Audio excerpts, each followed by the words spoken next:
from what I'm looking at right here, this right here is a total fucking joke.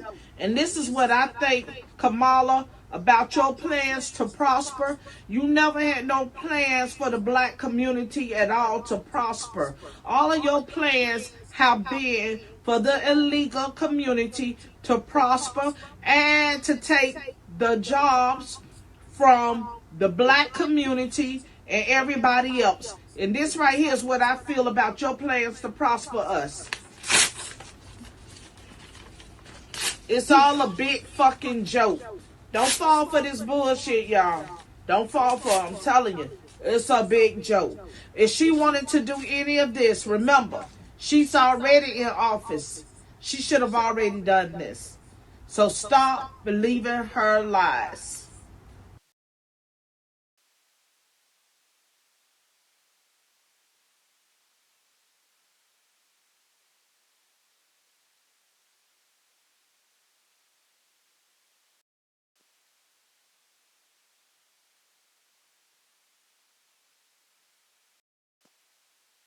I'm officially mad. Stop saying this is misinformation because it's not.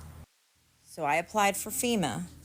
Look, you're registered with FEMA. The damages reported did not meet the required conditions to refer you to the Individuals and Households program. So denied.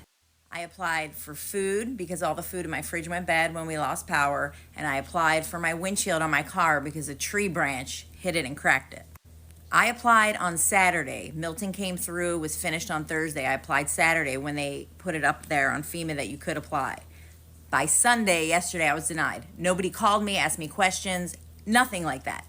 Not to mention the neighbor across the street who's in a wheelchair. A tree fell on her house and she's staying with her sister. And she's on oxygen. She applied and got denied. Also, Find, Feed, and Restore, which is around here, which I may be moving into until I can find a stable apartment, sent a busload of food and people to go feed the first responders down south when the hurricane was about to hit. And FEMA stopped them, made them turn around and come back, and took half of their supplies, meaning their water, the food, everything they were going to distribute. This is not a lie, y'all. This is happening here in Florida. I'm talking to people with my own mouth, seeing them tell me this, and I got denied. I just showed you. For food and a windshield. And they didn't even call me to say, oh, we need to come out and look. Can we get some more information? I'm not eligible to be pushed through to talk to anybody. So this is really happening. Don't let the news lie to you. This is not misinformation. It's happening.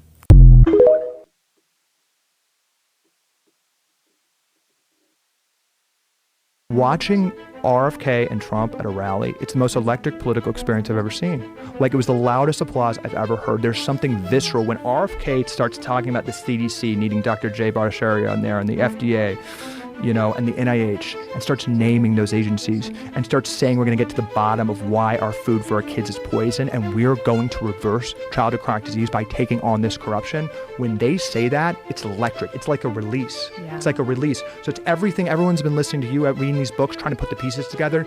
I think RFK is more effectively putting the pieces together.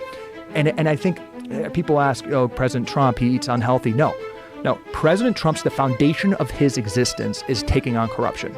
Like that is why he's on the political stage. That is why he's been the defining, for whatever you think of him, the defining political figure of our generation.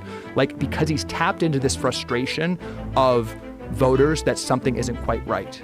And that they're good people, and if we can get this corruption out of the way, that he's standing in the way of this corruption, and we can unleash the American people if we get this corruption out of the way. That thesis is correct.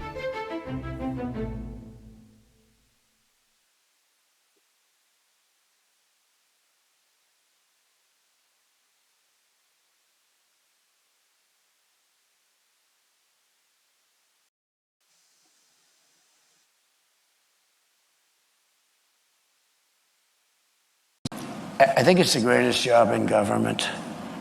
You show up to the office once a month and you say, let's see, flip a coin.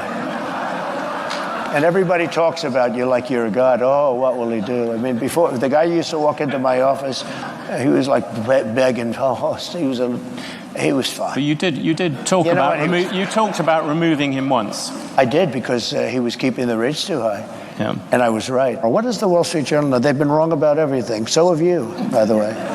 You've been wrong about You're trying to turn this. You're trying to turn this. You've been wrong about No, you're trying to turn this into debate. There are It's business not a debate. people. There are But business you're wrong. people. You've been wrong all your life on this stuff. We're going to put tariffs on them, and they're going to do. And you know what they can do? The Mercedes-Benz will start building in the United States, and they have a little bit. But you know what they really are? Assembly, like in South Carolina. But they build everything in Germany, and then they assemble it here. They get away with murder because they say, oh, yes, we're building cars. They don't build cars. They take them out of a box and they assemble them. We could have our child do it. Tariffs also have another side. Isn't that something that you have to acknowledge? No. You could be plunging America into the biggest trade war since Smoot-Hawley. But there are no tariffs. You're going to stop. There are tariffs already at the there moment. are no tariffs. All you have to do is build your plant in the United States, and you don't have any tariffs. But people, a lot of places like... How about this? Gavin Newsom, he's the governor of California. Newsom. He signed Newsom, I call him. Yeah. But do you think... No, he corrected me. He corrected me. I said, that's the first time I've been corrected. There are CEOs out here. If they said those sort of things about a rival CEO, they'd be sacked. Do you think it's fine for a president? But they don't have to survive like me. They don't have to go through what I have to go through. There has never been a president that's been treated like me, so I have to fight my own way. Well, you made a...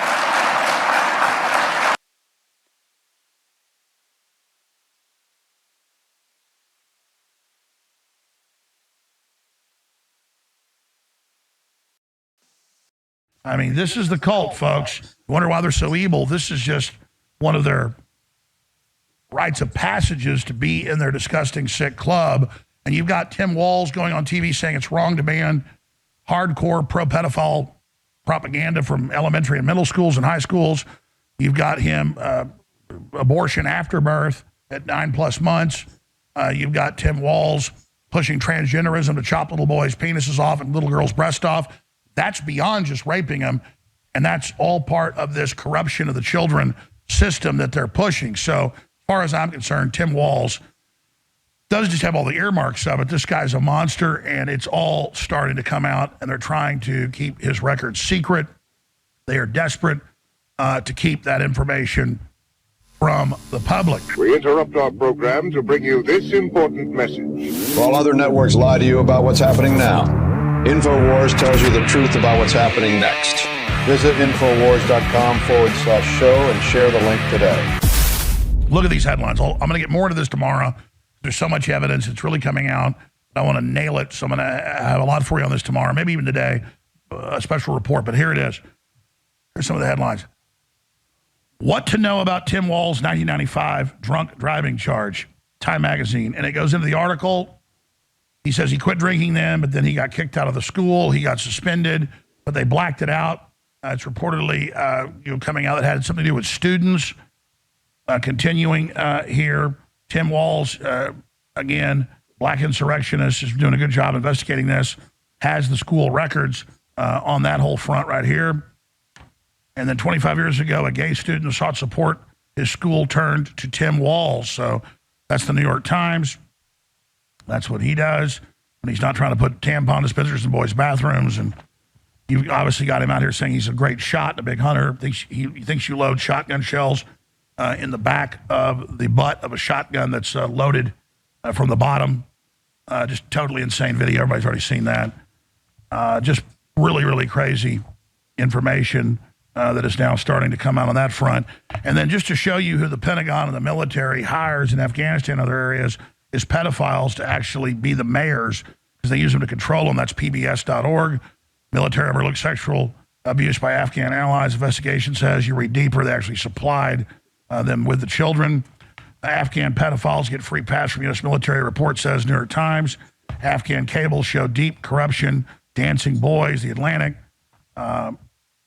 Severe child abuse disguised as an Afghan custom. Foreign contractors hired Afghan dancing boys to satisfy the Afghan leaders. The German experiment that placed foster children with pedophiles, 30,000 of them, That's New Yorker magazine. This shows what our government does. The CIA was involved. Berlin abuse scandal, a powerful network of pedophiles extended far into the authorities, supplied 30,000 children to them as part of a U.S. government-funded operation. Germany investigating 30,000 potential suspects in pedophile probe, for 30,000 children placed with pedophiles in West Germany. Belgian pedophile scandal, the authorities cover up the scope. It just goes into it. My point is that, this Dennis Hastert type crap is absolutely everywhere. King forced a step down. Pedophile scandal, just one of many. Belgium's confidence crisis is deepening. Turned out judges, the police, the government were involved in that. Jimmy Savile. Obviously, you've got King Charles involved in all that. I mean, this is the cult, folks. You wonder why they're so evil. This is just one of their rites of passages to be in their disgusting, sick club. And you've got Tim Walz going on TV saying it's wrong to ban hardcore pro-pedophile propaganda from elementary and middle schools and high schools. You've got him abortion after birth at 9+ months. You've got Tim Walz pushing transgenderism to chop little boys' penises off and little girls' breasts off. That's beyond just raping them. And that's all part of this corruption of the children system that they're pushing. So as far as I'm concerned, Tim Walz doesn't just have all the earmarks of it. This guy's a monster, and it's all starting to come out, and they're trying to keep his record secret. They are desperate to keep that information from the public. And that's why they're so mad at me, and Hillary's so mad at me for the WikiLeaks documents that we amplified and boosted. She said specifically it was InfoWars with those documents that were real, with John Podesta and the rest of them, and the kids being delivered, to quote, for their entertainment, 7, 8, and 9, to the hot tub at a wooded cabin in upstate New York. All that has never been addressed properly. And the Aleister Crowley rituals that they talk about and all the rest of it. And now more and more of this is coming out. And as Hillary said in 2016, Alex Jones and InfoWars magnifying the stuff that was in the documents. That's why they hate me, because I'm willing to go on air and cover stuff other people are scared to cover. And I've been right about 98% of the time. And usually when I'm wrong, it's worse than what I had previously said. So I just scratched the surface here. But the fact is, Walz is a communist Chinese agent, Confucian Society, all the earmarks of that. So many of the Democrats are. So it's all there. And they want fully compromised, blackmailable, controllable people. Look at Biden and his daughter saying he raped her, had sex with her in the shower. And of course, they said that the diary wasn't real. And of course, it was. And they said the laptop wasn't real. And Hunter's in there with underage girls in that laptop, too. I mean, this is who these people are.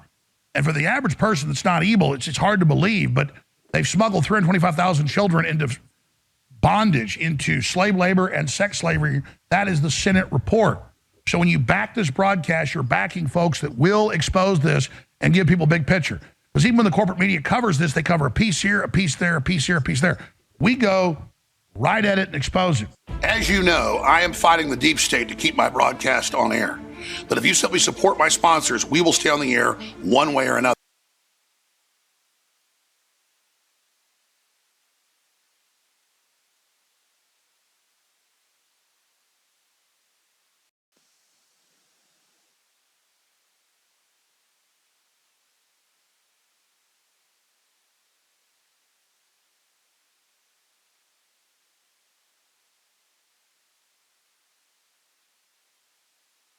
So anybody that knows me, Alina Habba, senior advisor to the Trump campaign, but let's be honest, I also care a lot about my fit check. And we just got these brand new navy and gold Make America Great Again hats. I love them. They're awesome. If I see you wearing them at the rally, I'm going to come up and take a picture with you. I promise you that. Just wave me down. That is a commitment. Go get yours so that when I see you Friday, I'm speaking Friday, when I see you wearing this, let's go. Make America Great Again.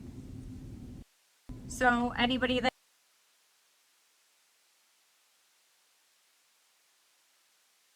discrimination in home appraisals. We've taken on the fact that, those stories about a black family is trying to get their home appraised. They want to get a second mortgage. They want to sell the house, whatever.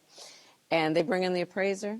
The appraiser looks around, looks at the family pictures, and appraises it for less than it's worth. The family knows that. They're not stupid. The black folks got to remove photos, So books, then they DVDs, remove photos and everything else, right? They remove strip all the their- blackness. all of that. And then they ask a white family that's a friend of theirs, come in, they put up their pictures, and the house gets appraised for more.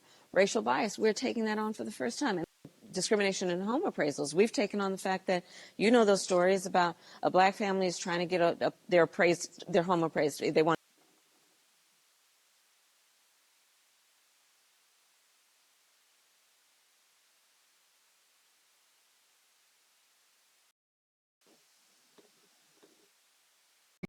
What exactly is your vaccine position, without getting into all of the vaccines and COVID and everything?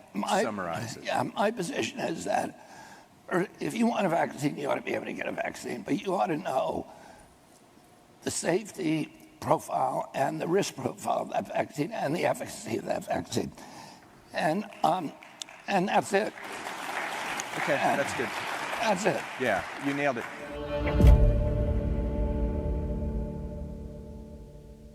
What exactly is your vaccine position, without getting into all of the vaccines and COVID and everything? Summarize it. Yeah, my position is that if you want a vaccine, you ought to be able to get a vaccine, but you ought to know the safety profile and the risk profile.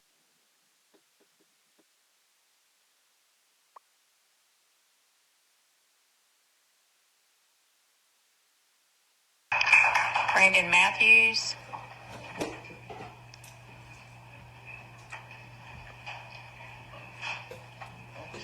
Welcome, Mr. Matthews. Hey, all right. I see cowards. First off, quit smiling. Why are you smiling? All I see, the one girl that went to the bathroom and went to the office to try to have something done about it.